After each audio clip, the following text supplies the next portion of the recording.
Opa, denoi, deporati dizketan, eta bueno, gaurkoan pieza batzuk iritsi zaizkit.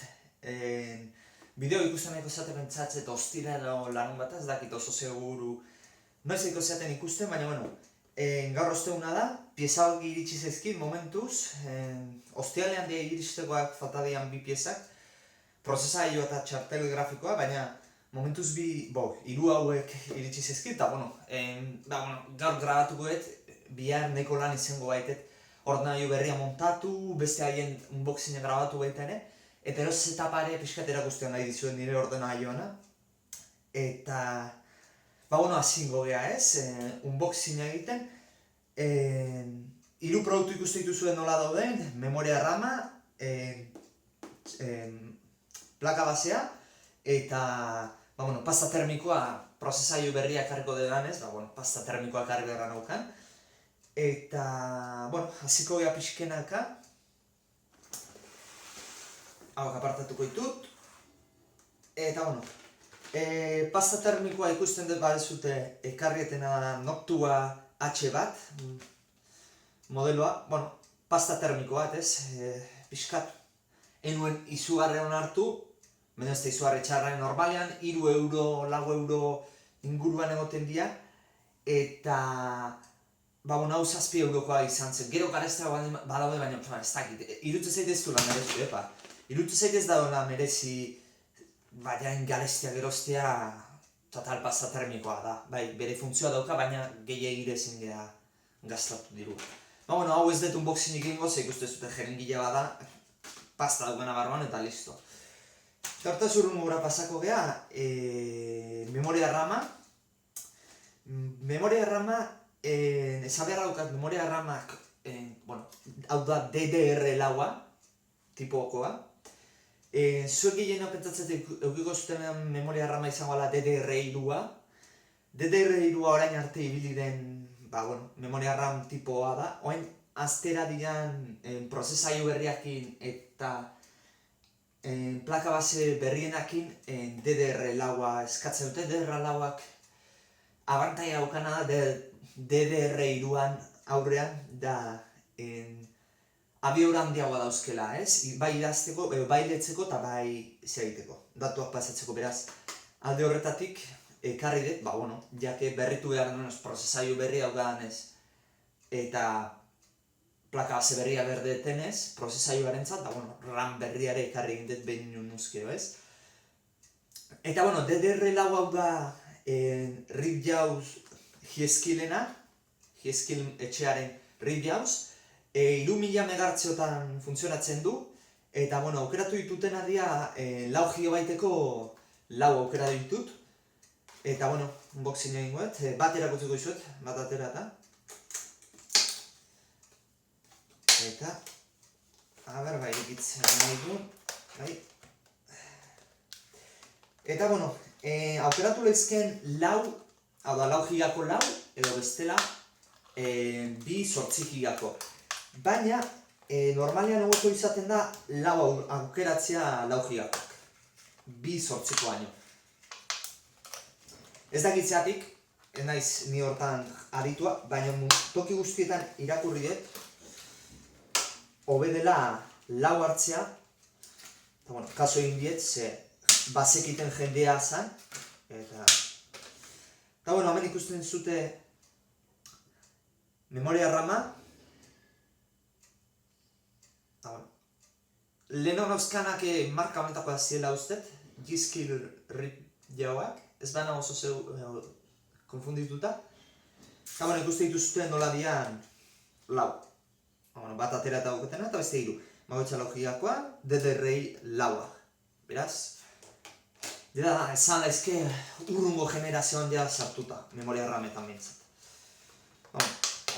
Laako bere tokian, jarriko dut etiketa, pegatinare bazakarkien, orain pegatinare gartzitu ordenagiluak, jartzean ega ez du modeloana, edo, nahi duen antzat, hor da gaukera. Eta, azkenik,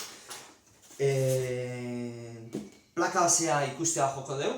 Hemen daude plaka baseakin, zeurenik ordenagailu berrian, azken finean, dena kontrolatuko duntza, aparatuan. Eta oso garrantzitsua da plaka base berri bat erostea. Prozesailu berria eroste mazu betifikatu bertzea, prozesailua ze soketekoa da, haren arabera plaka base tipo bat edo besterat erosi berdezu. Kasu honetan nire prozesailua Intel i7-6700K da, Skylake modeloa, azkena Intelena, eta, daukan soketa da 1551koa da soketa. Beraz, horrei zeiteko, prozesailura ondo erabiltzeko erabiltzeko zuzenean, berdezu plaka basea, berari da okiona. Kasu honetan, modelo asko daude, baina nik hau aukeratu nun. Plaka base importante bat, plaka base on bat aukeratzea niretzat oso garrantzitsua da, prozesailu oso ona dakarkit, errefrigerazio likidoa daukat lehenotik ordenagailuan, ure aprobetxatuko ze oso ondo dabil da. Eta batik bat overclocking egin behar badezu, oso garrantzitsua izaten da plaka base on bat izatea, berak aseguratuko dizuna tentsioak eta aldan izateko. Konstanteenak izateko, ez daitezela on pikoak eta zea. Gero hola askotan izoratzen dira. Eta hau aukeratu dut, gigabaitena. Gigabaita aukeratzean, zeatik aukeratu dut, gigabaiten txartel grafikoare hartu dut gigabait G1 980 Ti-a. Eta, plaka basea gigabaite beti uste izan zain marka bat. Lehenon nauzkan gigabaiten zerre uste, baina, banekin gigabait da zeunen markek honenetakoa, zean barruan, prestatzaien barruan edo, eta nire guztoko honetakoa gigabait da, beraz, ja behin nuzko aldatu behar nun, nahi detein ordenailu bat kristona esaten dana, dena ultran mugituko duna,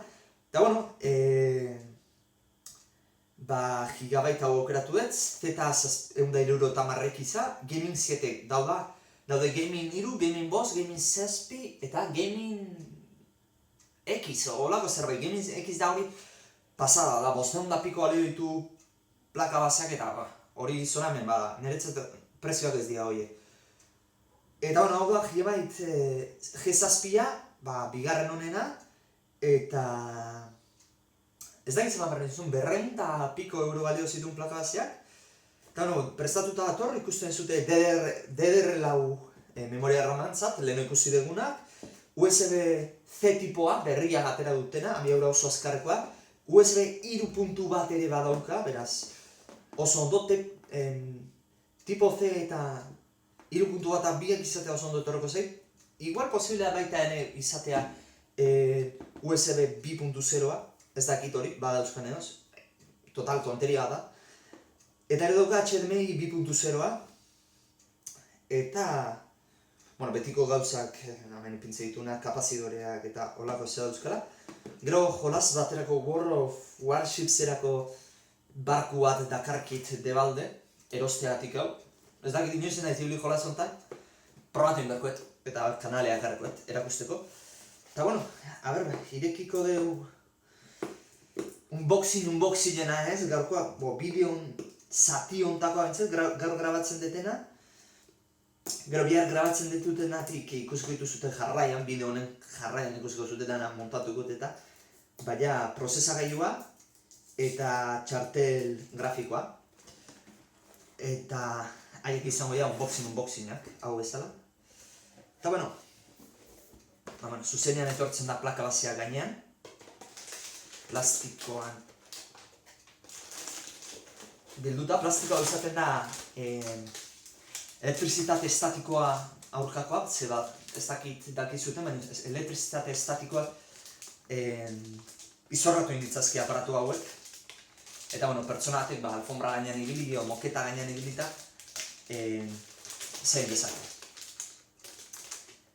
Izugarrizko tentzioa hartu dezake, bere baitan, eta gero hori deskargatzen da olako aparatu batea, erraita geratzen da. Eta zorretik aterakoet, barruan plastiko gehiago daukatela ikuste, jarreta babesteko.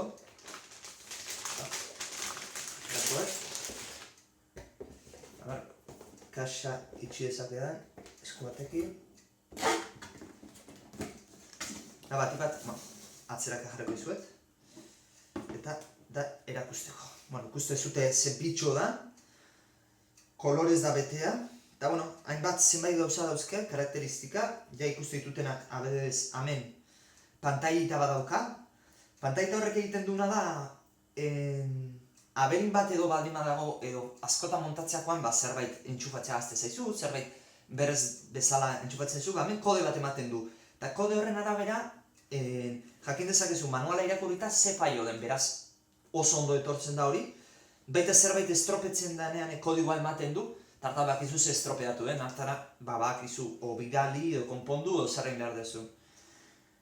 Gero hemen pizteko eta itzaltzeko botoi bat dauka, probak egiten, montatzeakoan da probak egiten nahi zeanen, aurreko ordenaian aurreko botoitik jardun behar, bertan tik-tik eta tak egiteko, askoz eskarago. Ramantzat lau toki, gero ikusten ditugu hemen eko eta oze ipintzen du, eko izango potentzia murrizteko eta prozesaioa makalago ibiltzeko uste dela, horre ematen diozu, eta pixkat aurreztu egiten du elektrizitatea, eta zera. Pero bezala da, OC botoia, overclock, automatikoki uste pixkat igo egiten diola overclocka beak, overclocka ez dioa igotzen, overclocka egiten duela, eta pixkat igotzen diola prozesoa gaiuai, baina nik azken finean hori biozetatik neuke egiten dut, beraz botoi hauek zeurenik ikuture ez ditut egingo. Gero, ikusi ditugu, prozesa gaioantzat tokia, hemen ikusi ditugunak hauek disipatzeko zeadia, balago tokia. Hemen plastiko ez dago beteta, plastiko txuri hau ez dakit mantenduko dudan, bakit kentzea dagoela. Ikusiko nire kajan kabitzen dan. Zekara, justu hemen txedikoan nirean erradiadorea zeana, prozesa gaioana. Berez ez dakit parean joko du noez, orduan ikusi inberkoet. Bihar hori montatzen nahi nahi zenean, ikusi inberkoet. Gero, 3 PCI Express, slotak, eta, sonidoan tarjeta badauke hemen behian, ikusten dugunez. Eta bero SATA portua dauzka, 1, 2, 3, 4, 5, SATak barkatu, SATA dauzke 8 eta beste 3 horiek ez dakizte izango dira. Inoiz ez dauzkan ikusita. Akaso USB tipo C-ak dira? Ez dakit. Eta atzetik dauzkagunak dira xaguantzak eta mitikoa dian entrada horiek, baina gerra aurreko xaguantzak. Gero USB 2.0ak izango dira bi hauek. Bi HDMI irteera izango dira. Ez dakit zein izangoa 2.0a eta zein izangoa 2.0a. USB 3.1ak dauzkagu 1, 2, 3 eta 4 ematen dunez. Hau da USB tipe C. USB azkarna orain dagoena merkatuan. Ethernetera sartzeko kablea. Eta ero, urrez estalitako hauek dira, betikoak ez. Aurikularra, mikrofonoa, eta altabozak nahi baituzu bat baino gehiago jarri. Eta azkenen hause, salida optikoa soinuan. Eta hause da plaka basea. Begiratuko eta ber gehiago zer dagoen zean. Kaxa barruan. Baina, gustora plaka baseak itxura oso nauka. Eta oso garrantzitsua da plaka bat eukitzea, Gero, zein behar batzu, overclockaten behar batzu, pegatina bat dakarki, ordenagailuei jartzeko, ikusten dezutenez. Gero, atzeko txapa bat dakarki, kable batekin, ez dakit kable hori zertarako izango den, akaso argia edo izango du batzean? Posible, ematen du atzean LED bat edo daukala. Hori oso interesante izango litzateke ze askotan, ordenagailu batean sartzea juteza zerbait, ilunpean egoten da, eta karo, ez dezu ikusten eta argiakin, hori oso ondo dengo litzateke. Ematen du, LED batzu daudela eta hori iluminatzeko balio izan dezakela. Jarraituz unboxingarekin, gehiago zer dauden, SATA kableak, SATA bi kable daude hemen, ez dakit beharko ditudan, zeurenin ze beste SATA kableak, beste, txartel grafikoa ez, baina, ez, beste SATA kableak baduzkan neuk, ez ditut aldatu behar, beraz, hauek, bueno, ez dakit, igual aldakatuko ditut, edo ez. Egia esan besteak gorriak dira kolorez, eta plaka bat zeta gorria izatean, bueno, igual haiek datzen ditut ze politago bat dira. Baina, bueno, SATA kable bat, ez dago ez erraiteko dik. Nvidia SLI kablea, behatzen da largo Ti bat ekarri behar dut, gaina G bat preparatua, gigabyte behatek, SLI-a ez dut egingo zeugenik. Gaina grabatzeko da arazoak ematen ditu SLI-ak askotan, eta ekarri behar duten txartel grafikoa da merkatuko bigarren honena. Bakarrik Titan X-ak hobetzen dio errendimenduz, eta gero Titan normala azpiti dago, beraz SLI-a momentuz ez. Momentuz ez, eta segurenik ez. Bueno, SATA kable gehiago, bueno, ondo etortzen dira ukitzea, gehiago. Hau asko gustatzen zaizkit, hemen plaka basean atzeko ertera esan detena, ordenagailuak zen egoten dean, erterantzat, halako batzuk tapatzeko, eta hutsakin ez daitezen bete eta estropeatu. Ba hori, tapatzeko tapoi batzuk bezala, hau asko gustatzen zaizkit, eta aparte dakarrizki gehiago, begira. Hau gustatzen zaizkit, izatea, beti. Oso ondo hor portatu da. Gigabyte G-Connector, ez dakit ze izango da nau.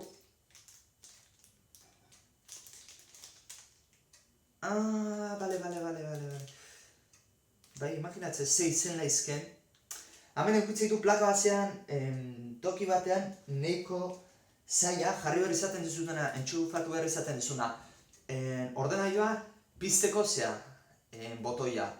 Piztuta geroko leda agertzen dana, ordenailua harren izaten guguna, harentzat alimentazioa. Eta hori oso toki txiki batean egoten da sartzeko eta oso zaila izaten da. Eta uste da, halako irteera bezala, pixkat kanparagotik errezago sartzeko. Begira, oso ondo gigabyten partez hori jartzean. Eta bueno, multilingual installation gate. Ez dut behiratu lehenko zeuroenik, ze badazkit eta montatzen.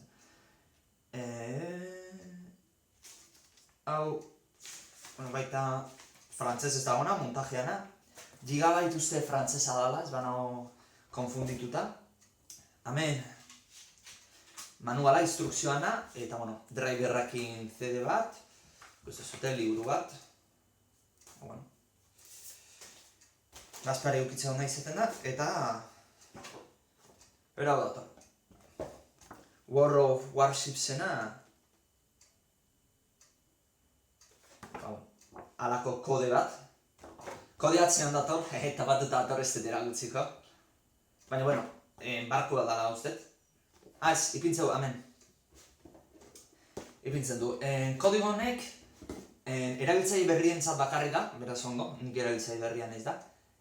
Urrengo jolas barruko gauzak desblokatzen ditu. Diana Russian Premium kruzeroa, bigarren tierrekoa, port slot, hau da portuan toki bat, barkoak nagatzeko pentsatzen izan gala. 7 eguneko premium kontua, probatzeko, 7 egunetan premiuma. Eta 500 signal flags, ez dakit, 500 bandera seinalena edo, ez dakit, zezan nahi duen horrekin. Hemen dago kodigo azpian, zuek ez dezute ikusiko, gainera seguruenik hau zeiten detenenerako, kodigoa sartzen detenenerako, zuek bideo ikusteako barka balderan dit, ja kodea sartuta aukikoet. Eta, ondo dago, hoja baten, neko txulua dago barkuak, ze? Eta, hau izan da gameplaya, hemen gehiagoz dago kajan ez zerra. Eta, kajan azpian da alako zea dauzka, ikusten nahi bazuta hor lagatzen dizuet, pausa ematean nahi bezuet bideoa, ikusteko. Eta, hau guztia, plaka basea ikusi duguna, memoria rama eta pasta termikoa. Eta, orain zuek jarraian ikusiko zute bideo honetan segidan, bideo honetan bertantxe, montajea izango data. Baina, nik bihar jasoko ditut txartel grafikoak eta prozesaioa eta bihar bertan engotena da hain unboxinga, gero ingo segituan montatu ordenaioa eta behin ordenaioa montatutakoan setupa. Beraz, ontsu ikusiko dute. Ale, eio! Beno, jala ostirala da, iritsi zaizkit falta zitzaizkian bi piezak, dira prozesailu hemen alde batetik eta horren txartel grafikoa. Eta jarraituko dugu unboxingekin, lehenengo prozesailua ingo dugu. Prozesailua Intel i-Core i7 6700K 1151 soketa eta un locket, overclock egiteko un locket egon behar izaten da, desblokeatuta. Eta 4 GHz da, hasiera batean, baina ni gero overclocking egingot eta igo egingot bali hori. Beraz, aberra nondik irekitzen da, albo honetatik.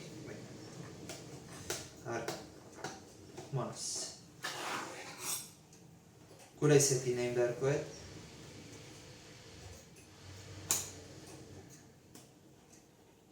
Fondotik zartak zuten mazute zela, lavabajilla za, eraz, ontsa bazkaldu eta irekikoet.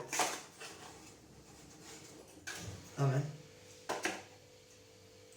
Eta ikuste zute, prozesailua. Nire jartzen dut, atzetik ikuste dituzue pinak. Momentuz ez dut kartoitik ateako oso pieza delikatua da, garestiare bada, 417 euro balio ditu, beraz. Ez den nahi zaitea, ez ikututa ez ezerreitea, beraz. Ikusten zute pieza. Eta unboxinga hauxe ez, hemen liburuzka, manuala. Instalazioko instrukzioa dira, baina ondo asko azkit, prozesailua hauxe da. Unboxinga ez da dozezko, txip bat da, prozesailua.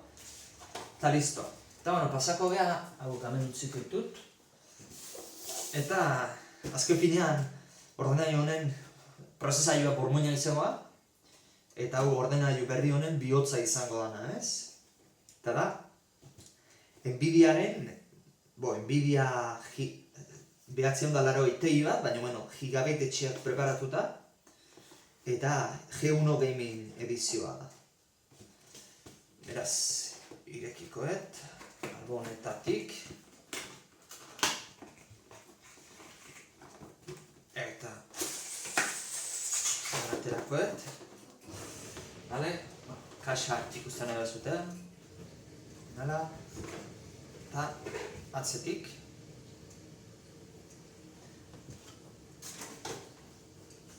Eta, kaxa beste bat dator barruan, ikusten zuten ez G1 Gaming idatzita dator, ez dakit antzeman koden, baina, hor, alako idatzita bezala dator. Eta horren irekikoet kaxa, hemen dator txartel grafikoa guztiaren gaina. Plaka bazea bezala dator, plastikoan inguratuta. Elektrizitate estatikoaren aurkako plastikoan. Ikusi egingo dugu nolakoa.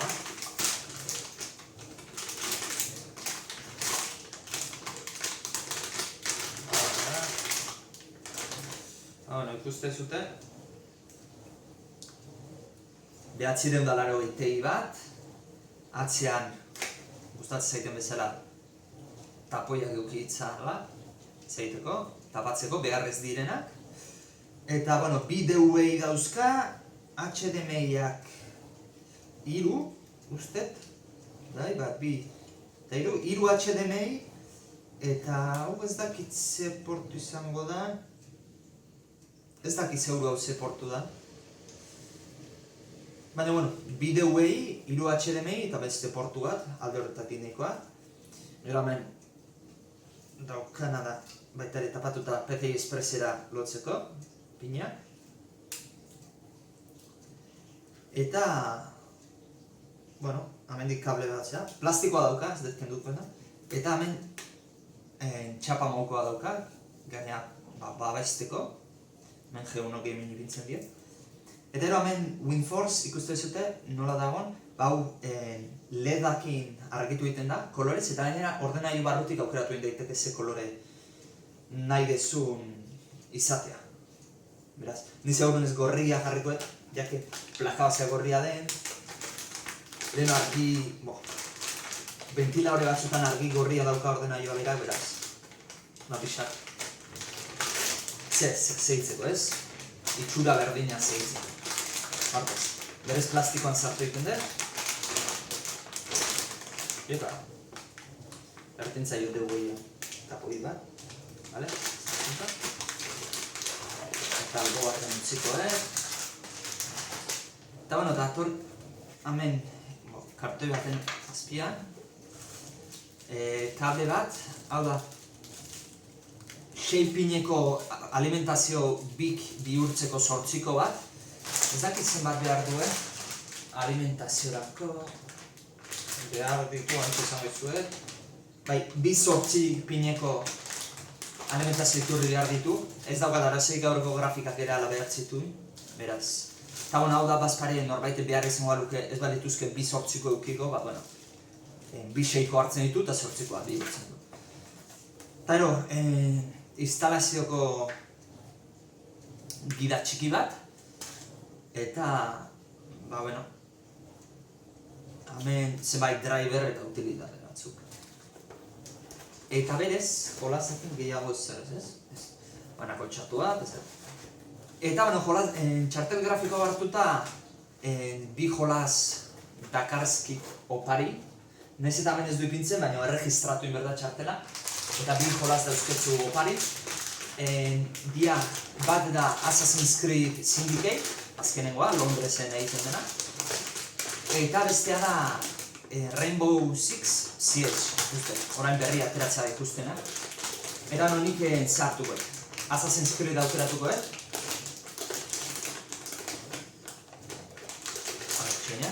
Hau, nola da? Hemen izango, honek, horrela. Hartuko eta Assassin's Creed, Rainbow Six asko ez ditiratzen, Assassin's Creed-eatik irakurri dut, Unity aldean ez dauzkalaen beste bug, eta desente ondo daula, eta ikusi den neuke Londrese ondo da honen da, ambientazioa izugarri hona dauka, eta hori izango da. Eta hau da pieza guztien unboxinga, eta nigoen ordenagailu berria montatzea ekingoet, eta gero behin amaituta ban, erakutzeko izuet ordenailua nola geratzen da, guztiz, eta pixka setupa ere bai. Eta ontsi ikusiko era, ero arte. Beno, ordenailua ja montatuta daukat, eta hola geratzen da ikusiten dezutenez. Lehenago nire kaxa hau da, gero pixkat erakutziko izkitzuet kaxan holako bideo bat egingo dut, guztia ikusten dela, kaxa osoa. Baina, ikusten zute plakabazia nola geratu da, 4 memoria ramak, DDR4ak, errefrigerazio likidoa, hortik prozesaiura, erradiadore da, eta hemen atzean ventiladore bat dauka airea kanporatzeko, 980 Ti-a, eta txartel grafikoa, baina argiak itzali eta dauzka hauek, WinForce hau, baina berez jartzen diot gorria izateko, kolore gorria beti izateko, nire lehenoko alimentazio iturria, pixkan moitzen dudan kamera, bale. 750 batiokoa, ondo ematen nahi da, momentuz, potentzia nahiko. Eta gero ez dituzu ikusten, baina hemen atzean daude 2 disko gogorrak, bai HDD normala eta bai SSD-a, eta ero hemen goian, ez dakit ikusiko zuten, bai, horrezko ikuste zuten, hemen goian daukat DVD irakurgailua, hori ez dut zertako ibiltzen, baina, ez da atorgeski, noizbait zerbaitetarako berbatzu. Eta, oin irudi batzukin utziko zaituztet, eta, gero pixkat nire kuartoko setapa erakutziko izuet. Ale, ontxarte.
da nire ordenagailoa ja montatuta. Martxan ikuste zute ja bi pantailak dauzkatela. Leheno pantaila hau naukan eskuinekoa, LG bat, 22 pulgadakoa. Eta, bueno, ondo nabilen, baina bi pantaila gino asko erosoago da, ibiltzea. Eta hortaz erosi nuen BenQ hau, eta oso gustora nago, BenQ honekin. Eta BenQ hau uste 24 pulgada izango da, edo ez dakit zenbat izango da. Bai, 24 pulgadakoa da, bai, 24koa. Eta, bueno, pixkat, komentatzeko, ordenagailoa hemen behan daukat, nire xagua, honen unboxingiak kanalean daukazute. Teklatua hau da nirea, aldatu berra daukatzea honenko eskasa da. Eta berraldu danean mekaniko bat erosten ditan. Eta gero hemen daukat,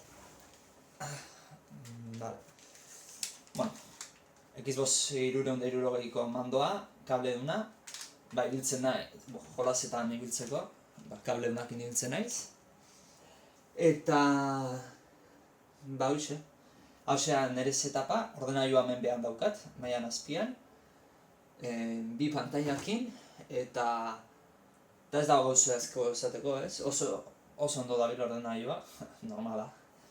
Eta, bueno, jarraian pixkat utziko izuet jolas batzun nahazketakin bideoakin, eta pixkat komentatukoet nola izan da zea guzti hau, ordenagailoan berritze prozesu guzti hau, eta rendimendu aldetik nola dabilen, eta datu pixkat emango eskitzuet, zuek bitartez jolas batzuk ikuste dituzuetela atzetik. Eta, bueno, gainera nire arpegia ikuste zutela lehenko aldi hau izangoa bideoa, beraz, hauxe da, nire arpegi ziraragarria. Eta, bueno, besterik gabe, ontsu uste zaituztet, azkeneko bideo horiekin eta nire komentarioekin, eta bideoa mentxu bukatuko da. Ale, aio! Beno, bat egunetan probatu ostean ordenagailua. Jolas batzukin da, egia zan berbait oso gustora nago daukan errendimenduakin. Logikoa zen, piezak ikusita zintzauzkan errendimendu hona ateratzea. Baina, bueno, pixkaten fondoan aiko zeat ikusten hainbat bideo. Alare bideo hortan ikusiko zutena ez da nik ikusten detan bezala, ze beti ere lehenengo nik grabatu ostean galdu egiten da pixka kalitatea, grabatu eta ero errenderizatzean beste pixka galtzen da, eta ero YouTubera egotzean ere galdu egiten da pixkat, beraz, hor, zuek ikuste zuetenetatik nik ikustetenera, diferentzia dago, beraz, hori izatean nahi nuen lehenengo. Eta, errendimendu zemoz doan, oso ondo, ez? Adibidea jarriko dizuet, bideo hauetan ikusiko zuten bezala, Project Cars adibidez, leheno maksimoan ez nuen izaten, eta 60 FPS konstante izatea ezin nuen lortu. Aldiz orain guztia maksimoan jarrita 60 FPS konstanteak errez lortzen ditu. Gehiagoren lortzen ditu 80 inguruan ibiltzea, baina 60 eukitzen dut konstante ze askotan. Garrantzitsua da, 60 FPS hobeto dira 80 FPS baino 60 FPS-etan konstante mantentzea eta variazio gutxi izatea hori ere oso garrantzitsua izaten da, ze 80-tik 60 erabiltzen da arlako ralentizazio neko gauza arraro batzuk gauza arraroa sentitzen dezu eta etzai gustatzen beraz. Ne gustatzen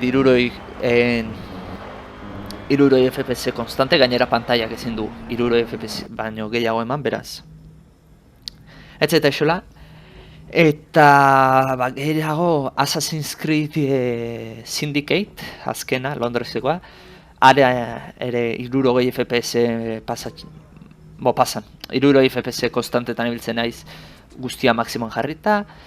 Gehiago Battlefield 4 probatu nun eta han desblokeatuta jarri nun, sinkronizazio vertikal gabe eta 140 FPS-etan dabilen. Eta, gehiagon ze jolasetan ibiltzen ez hola. The Witcherren 60 FPS konstantea dira, The Witcher 3, barkatu.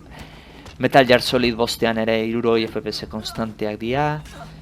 Eta eta gehiago, gero aukera hon bat grafikaen potenteak hartzeak daukan opzioa, bueno, egia esan, hobeto, ordenez esango eta berak ekartzen du aplikazio bat GeForce Experience izena duna, eta berak egiten dizkitzu jolasak optimizatu, jolasen konfigurazioa optimizatu.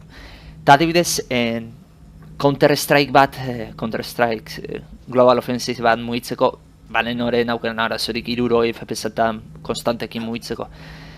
Baina horrengo hontan zeiteu, egiten du nada jolasa renderizatzen du laukatan, grafikak, eta ero downsamplingaki egiten du 1080 ikustea. Laukan ez dut ikusten, baina hobeto ikusten dut. Beti ere hobeto izaten da laukatik gestea 1080 1080an errenderizatu eta 1080an pantailan ikusteaino. Pizkatu dut ikusten da. Eta horrez gain egiten dana da hain altuan errenderizatzen, hain erresoluzio altuan, aliasing problemak gutxi gotu egiten dira. Beraz, anti-aliasina oso basua jartzezu. Laukan errenderizatu eta 1080an ikusi berbazua, anti-aliasina iaia kendu ere egin dezakezu. Ze borde zierrak edo horiek ez dia ia bat ere azaltzen da. Eta alde hortatiko oso gustora. Eta gero, egia zen nahiko isila da txartel grafikoa, lehenoko baino isilagoa da. Horrek harritu egin nau, porque bentitzen nun alako potentzia izan da ventilagioen zarata izugarra izango zala. Eta ez, oso ondo dabil, egia zen. Eta gero beste orokorrean, prozesailuare nabaritzen da ondo daula. Horendik ez dut overclockain, horendik 4 gigahertzoetan zeitzen du. Lehenokoan 4,2an naukan, leheno naukan prozesailua. Berez haure igoko dut, ez dakit 4,5 pentsatzet igoko dela. Eta orduan, akaso, ez dakit, jolasen baten gameplay batean komentaktuko izuet zemon zer rendimendua ikusten eta.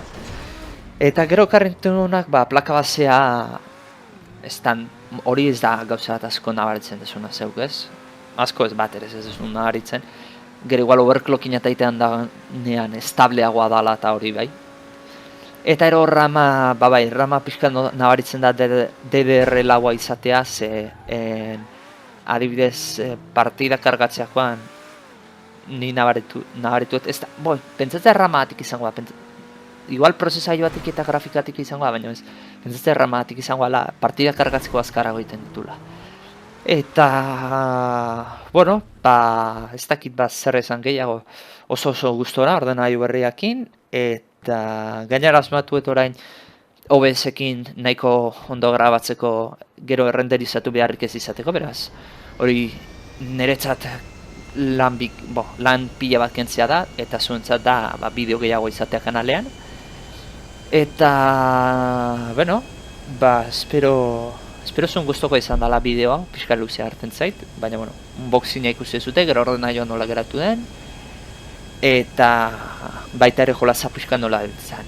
Eta, besterik gabe, urren arte, aio.